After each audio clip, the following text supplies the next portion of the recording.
Kalau ada lahan nganggur harus diberdayakan, diaktifkan. Kalau nggak bisa tanamin padi, tanamin jagung. Nggak bisa tanamin jagung, tanamin sorghum, tanamin singkong, tanamin ketela.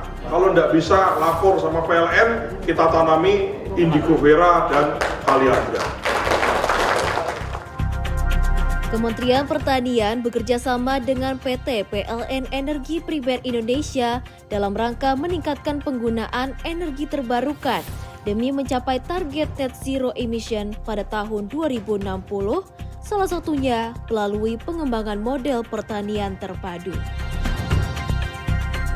Wakil Menteri Pertanian Sudaryono menghadiri acara peresmian pengembangan ekosistem biomasa berbasis ekonomi kerakyatan dan pertanian terpadu pada Kamis 26 September 2024 di Desa Bojongkapol, Kecamatan Bojonggambir, Kabupaten Tasikmalaya, Jawa Barat.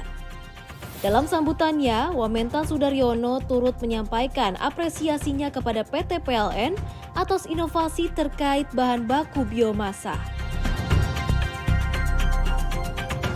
Yang saya sekali lagi apresiasi kepada PT PLN Persero atas semua inisiasinya.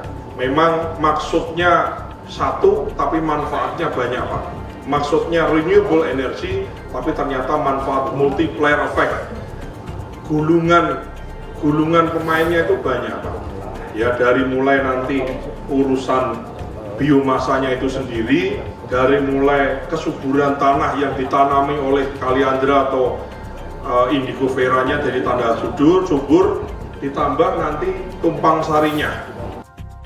Tak hanya demi mencapai target net zero emission, program ini juga bertujuan untuk memperkuat perekonomian rakyat melalui pemberdayaan lahan kritis menjadi produktif dan menciptakan lapangan pekerjaan, sehingga terjadinya perputaran ekonomi yang berkelanjutan. Wamentan Sudaryono mengajak masyarakat untuk memanfaatkan lahan dengan seoptimal mungkin, dengan berbagai macam bentuk sehingga mampu menambah nilai tambah atau daya guna lahan. Kalau ada lahan nganggur kok bisa ditanami yang lain, silakan ditanam padi, tanam jagung, tanaman pangan yang lain. Tapi lahan-lahan kritis biasanya di gunung-gunung, di pelosok-pelosok yang tanahnya sangat tandus, itu bisa kita bermitra dengan PLN, kita tanami indigo vera dan kaliandra.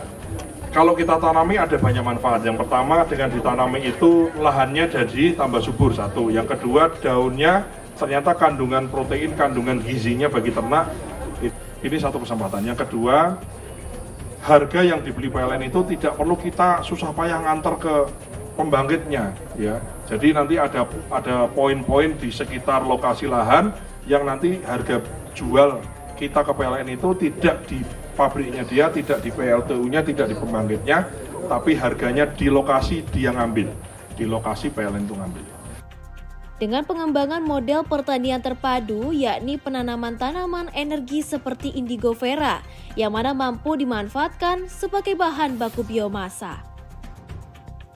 Sejalan dengan pernyataan Wamentan, Direktur Utama PT PLN Darmawan Prasojo menyatakan harapannya melalui tanaman indigo vera ini mampu memberikan kontribusi dan memenuhi kebutuhan protein yang tinggi untuk hewan ternak sehingga dapat menjadikan contoh bagi wilayah lain di Indonesia.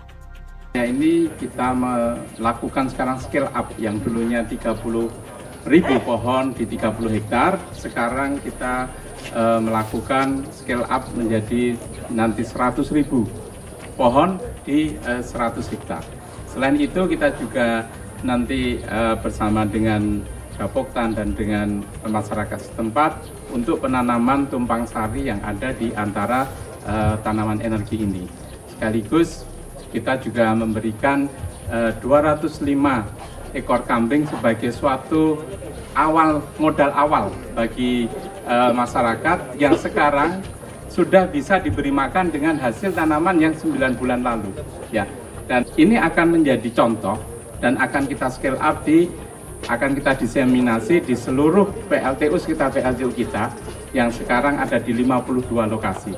Kita sudah melaksanakan 46 lokasi di seluruh Indonesia dan di tahun depan 52 lokasi akan kita petakan dan akan kita diseminasi seperti sekarang ini sebagai pilot project. Dari Tasikmalaya, Rizky Amalia, Fatih Albana, Tim TV Tani mengabarkan.